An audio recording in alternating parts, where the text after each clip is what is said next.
Hello, I'm Graham. Welcome back to Man vs Film, and this is going to be a top 10 of movies that you can watch right now on Amazon Prime US for the month of December 2018. And as we bring this year to a close, I have pulled together some 10 easy watch movies that are just there to entertain you, break your mind away from a little bit of the stress that sometimes happens at the holiday seasons, and I hope you find something that you enjoy checking out. Let's get started. Number 10, Pet Sematary. The Creeds have just moved into a new house in the countryside. Their house is perfect, except for two things: the semi-trailers that roar past on the narrow road, and the mysterious cemetery in the woods behind the house. The Creeds' neighbours are reluctant to talk about the cemetery, and for good reason too.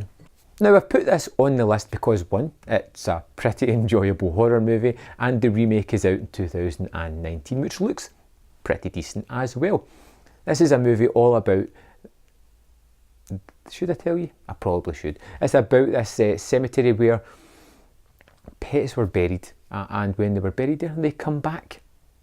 But sometimes, as they say in the movie, dead is better. There is some terrific performances, some terrific gore and special effects, and this horrifying tale of a family going through some deep-seated grief that is very hard to overcome, and how you sometimes make the wrong choices when that happens. Number 9, Excalibur. The myth of King Arthur brought once again to the screen. Ulster Pendragon is given the mystical sword Excalibur by the wizard Merlin. At his death, Uther buries the sword into a stone, and the next man that can pull it out will be the King of England.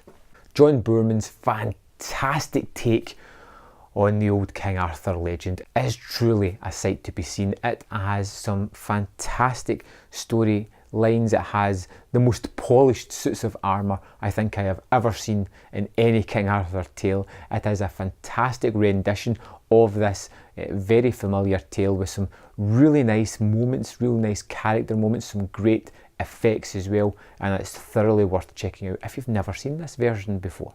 Number 8, Assault on Precinct 13. A police sergeant must rally the cops and prisoners together to protect themselves on New Year's Eve, just as a corrupt policeman surround the station with the intent of killing all to keep their deception in the ranks.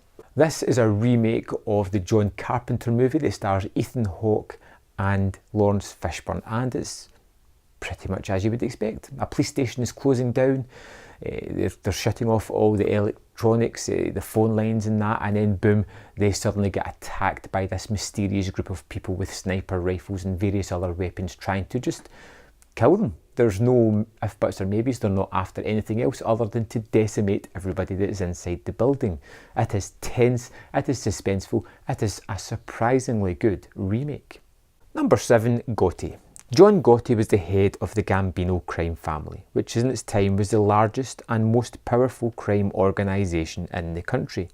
Known as the Dapper Don, John Gotti's flamboyant lifestyle and outspoken personality made him one of the most famous mobsters of the 20th century. I saw this a few months ago and I was kind of surprised by the amount of hate that it was getting. Yes, it's not the most in-depth biopic I have ever seen, but it is an enjoyable movie. It kind of hits the most bullet pointish ways about a gangster story. You know, you have somebody who is low-level mobster, rises through the ranks and has a fall from grace. They try to tie it together with a dramatic element from his own family life, which doesn't quite work, and I would have liked some of the characters to be a little bit more fleshed out, but it is still a fairly entertaining watch. Number 6, Downsizing. Downsizing follows a kindly occupational therapist who undergoes a new procedure to be shrunken to 5 inches tall so that he and his wife can help save the planet and afford a nice lifestyle at the same time. Downsizing was one of these movies that really had me. The first 2/3 are pretty terrific. They're comedic, they're interesting, and they have a lot to say about social subjects. You get Christoph Waltz's character, who is a breath of fresh air in this movie, who just waltzes in and steals every scene that he is in, as he is prone to do, and it's fantastic. But there is a caveat with this movie. The final third, I feel it starts to get a little bit too preachy and starts to become a little bit unimportant and take itself far too seriously than it should, and that's where it kind of loses the momentum that it is built up. But it's still interesting enough for the first 2/3. Not a great movie, but it's okay. Number 5, Sleepless. Undercover Las Vegas police officer Vincent Downs finds himself trapped in a web of corrupt cops, internal affairs and violent gangsters. When a failed heist leads to the kidnapping of his son, Downs must race against time during an intense, relentless night to save him and bring the criminals to justice.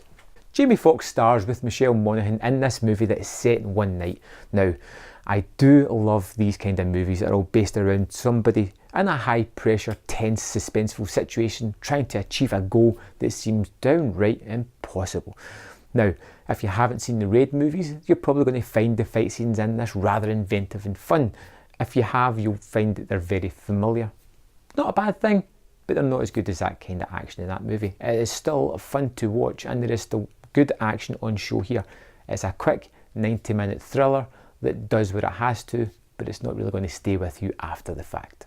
Number 4, Harlem Nights. Sugar Ray is the owner of an illegal casino who contended with the pressures of vicious gangsters and corrupt policemen who want to see him go out of business.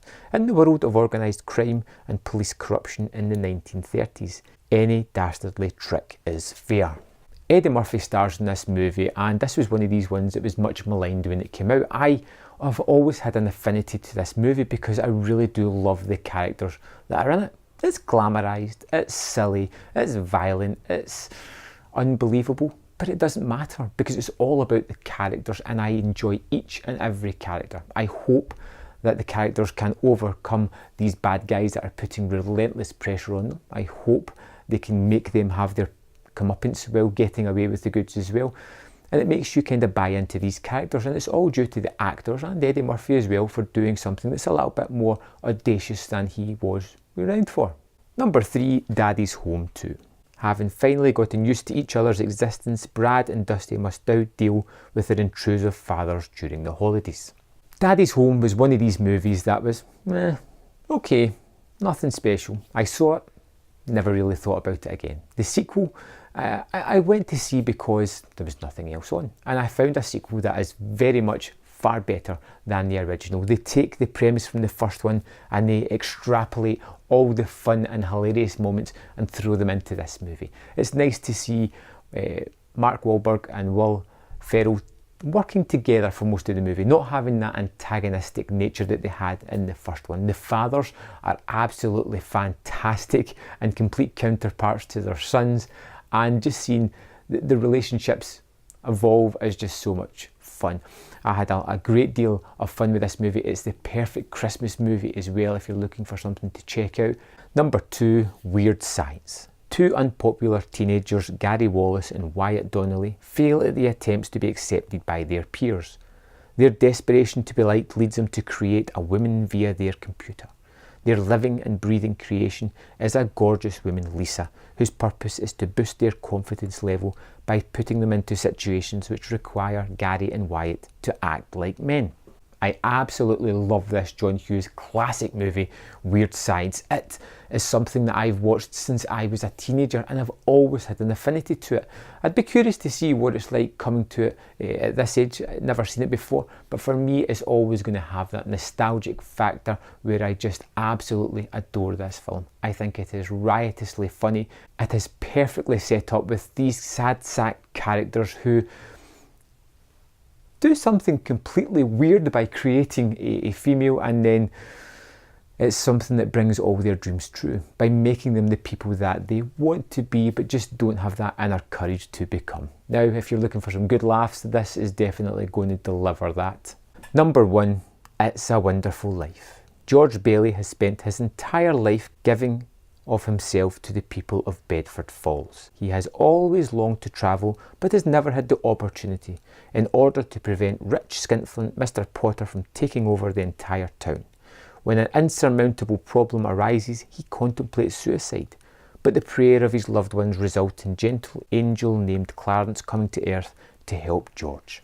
I shouldn't really have to sell this one to you. It's a Wonderful Life is the eternal Christmas classic, the one where you have a man pushed too far who contemplates what it would be like just to end it all. and then gets to see his life if he wasn't there, to see how many people's lives he touched and enriched just by being there and being the person he was, how he is a necessity in his town. And although he may not feel fulfilled, this gives him a new sense of purpose, seeing the effect he has on other people. It's heartwarming.